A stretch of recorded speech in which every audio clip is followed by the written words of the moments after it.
So this video is going to be a rundown of the GKS-G 2025.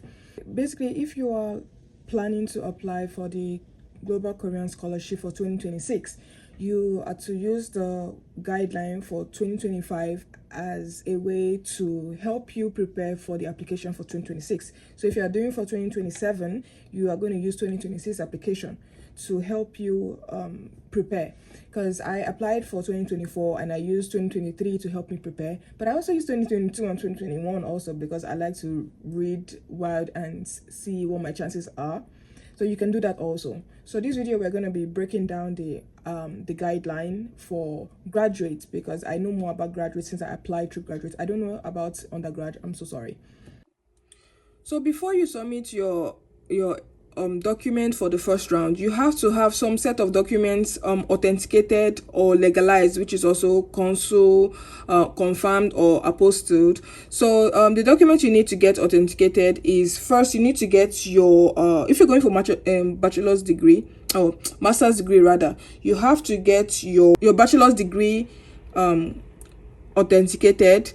You have to get your bachelor's degree transcript authenticated. You have to get your birth certificate authenticated. You have to get your WAEC results. For masters, you need WAEC results to accompany your bachelor's degree certificates, your transcript, your birth certificate, but you do not submit them when you are submitting your application to the embassy or to your university. It is only accompanying with your document to get authenticated and legalized.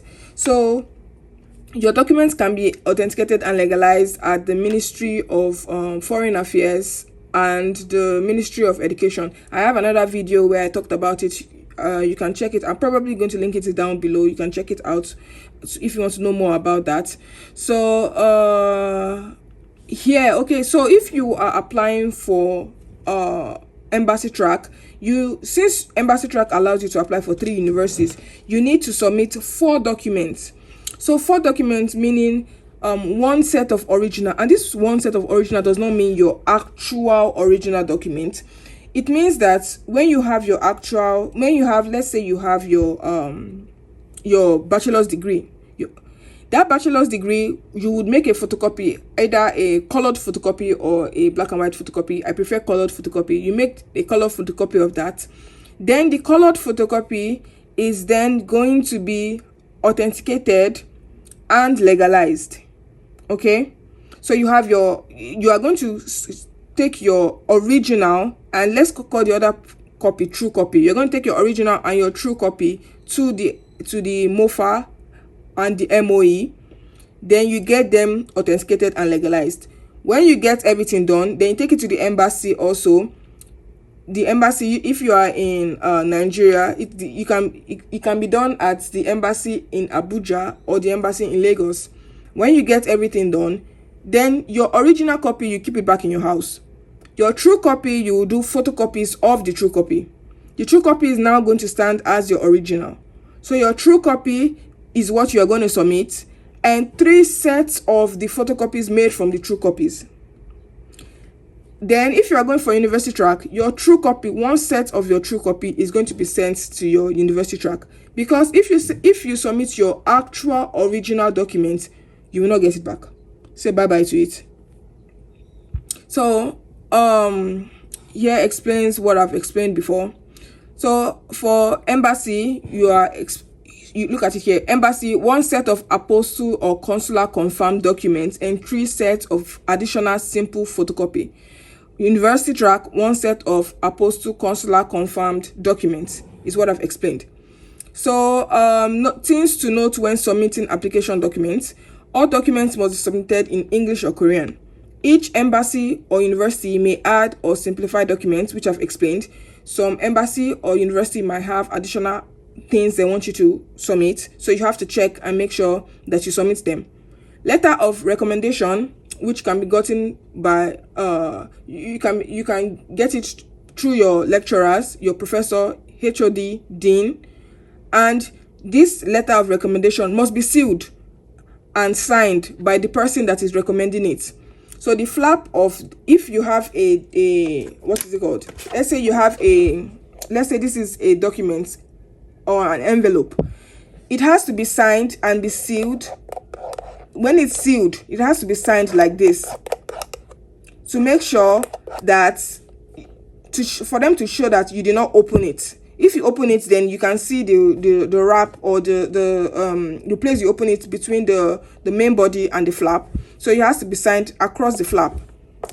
So your application, your recommendation letter must be sealed and be signed, and it has to be 3 different recommendation letter, or 1 original recommendation letter. You tell the person that is doing it for you to have 1 copy, 1 original copy, and 3 photocopies if you are going for embassy track. So the person, your recommender, is going to photocopy and write the recommendation letter, put it in 3 or 4 different documents rather, 1 original and 3 photocopy, then sign it and seal it.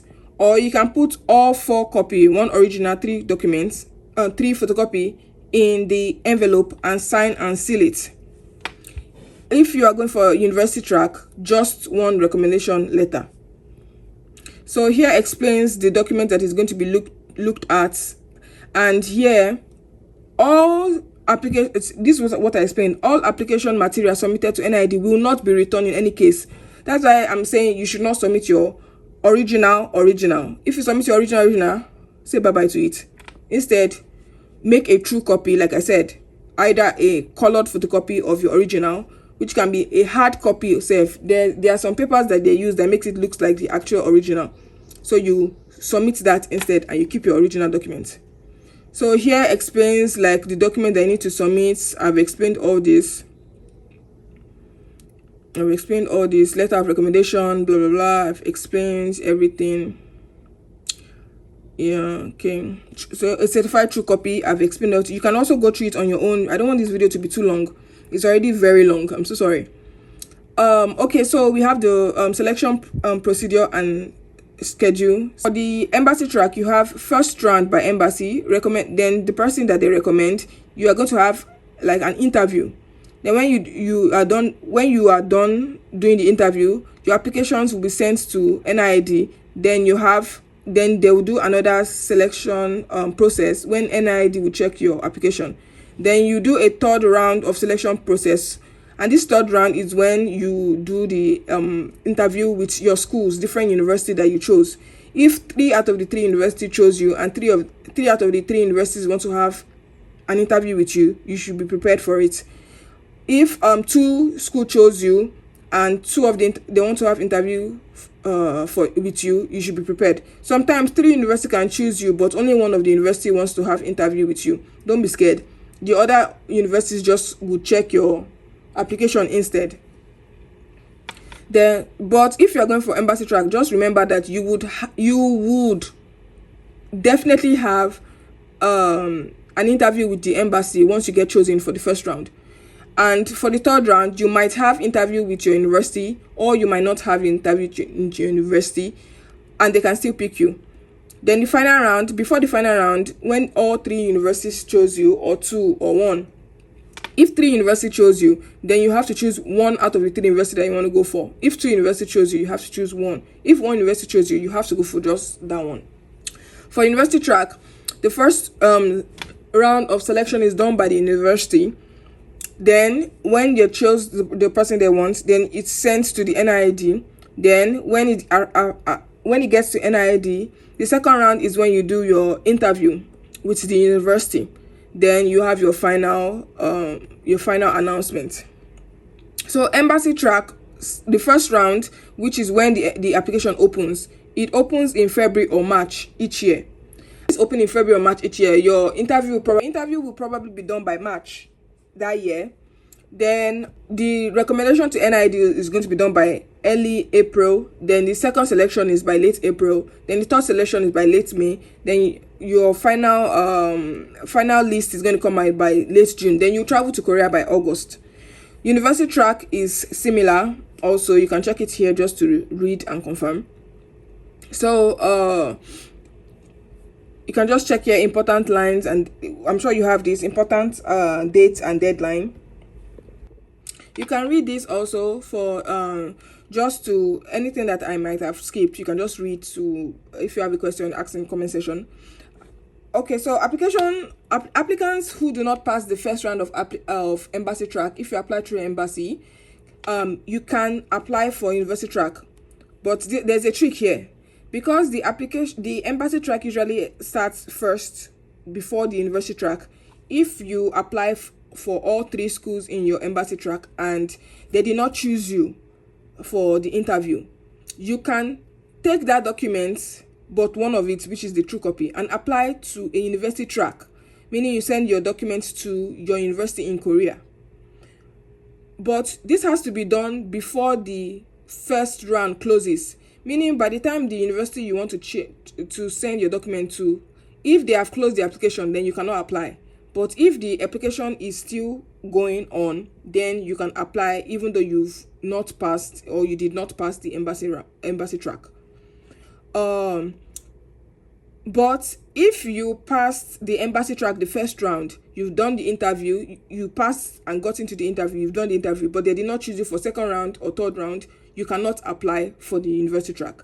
For you to be able to apply for the university track after you finish the embassy track, is that you did not pass the first round. I hope you understand what I mean.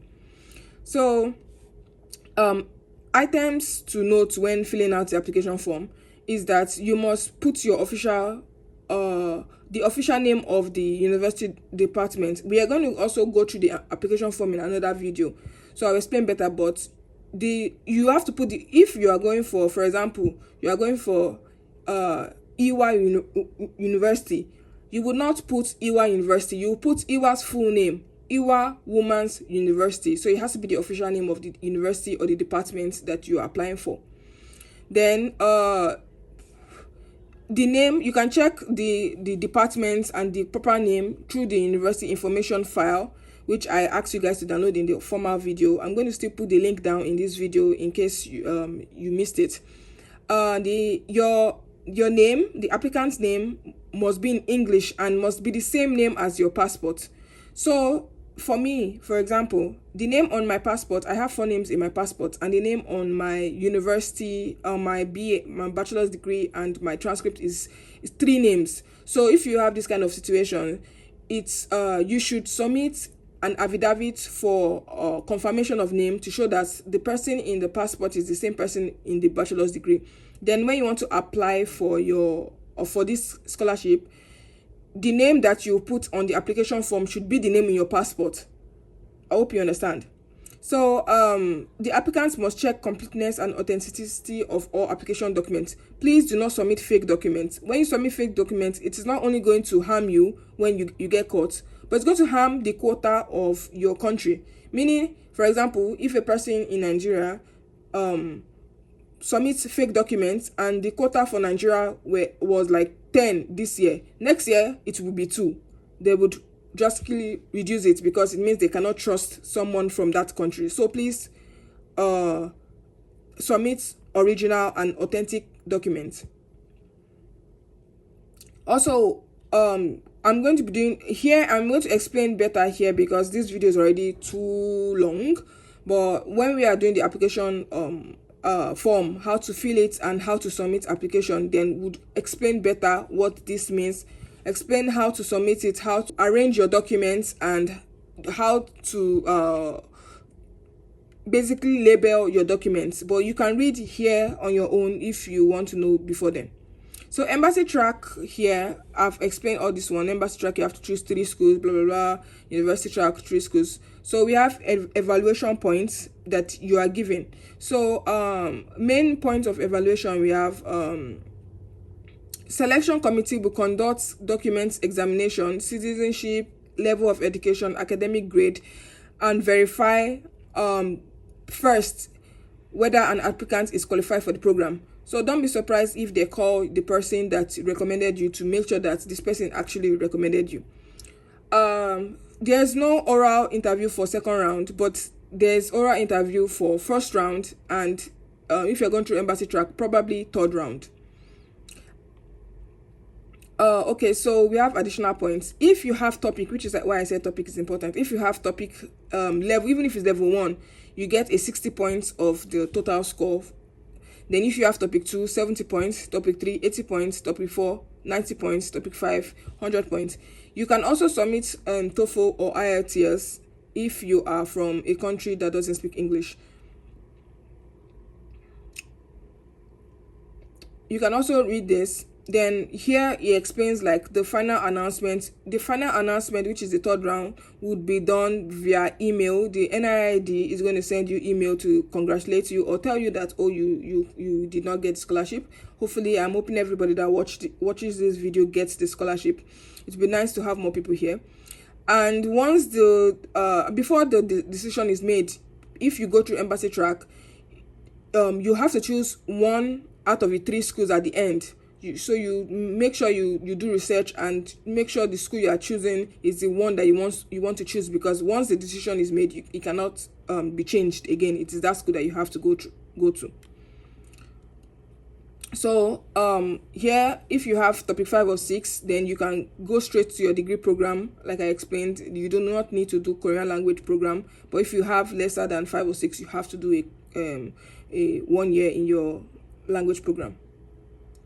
So here it explains that if a successful candidate wishes to withdraw from the program after the final announcements, meaning you've already gotten the scholarship but you cannot come for one way or the other, you would have to submit a signed letter of scholarship renunciation free form, which you can find in the site of your university, of your embassy, which would you would sign and tell them why you don't want to get the scholarship again, or explain your condition. But the thing is that if you renounce the scholarship, you cannot apply again for the next 3 years. So graduation certificates. So I explained this already. If you want to graduate, if you are going to be graduating by July 31st, but you want to apply in January or in February rather, you can do that as long as your diploma is coming out or your certificate is coming out before July 31st. So here, okay, your visa is going to be D2 or D4 visa, and the scholarship, once you get the scholarship, it is going to help. They are the one that is going to wanna take care of your scholarship, of your visa rather. They're going to take care of your visa. So you can read all these ones. These are just something that you need to know. Everybody is going to be given economic class flight tickets to come to Korea. They're going to send via mail. You should have, once you apply for this scholarship, you should be checking your mail every day, because they might reach out to you for one thing or another. So you can just check here. So this one explains the things that I've been explaining before, the benefits which I explained in my first video. So yeah.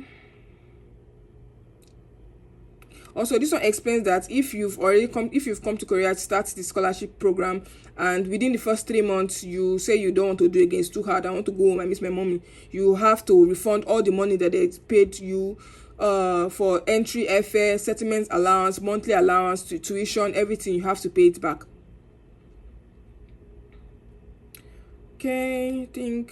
Okay, here you can, this last one is your GPA conversion rate. So like if your school goes on a 4.0 scale, if you check up, you check this one is just basically to help you check which part of the scale you are on. So if for example your school's scale, GPA scale is 5.0, and you have, like, let's say a 3.5, where's 3.5 3.4, okay, 3.5 here, you know that you are on a 82%. If you have 4.9, you know that you're a 99%. All these things add up to the possibility of you getting picked. So you can check here just to confirm your chances.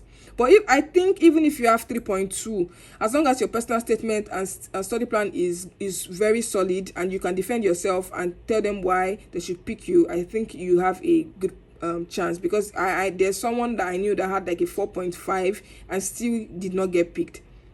So these are just countries that the countries that they pick 104 countries, 140 countries. So these are the countries that are given, the countries, people that can like apply basically.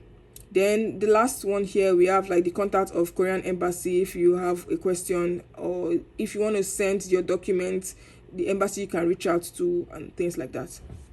This is the end of the video. Oh my god, it's so long. I am so sorry that it's so long, but I was trying my best to explain the guideline as well as I can, because when I was applying myself, it was very confusing. So I hope I was able to break down the guideline and make you understand things that you have to do.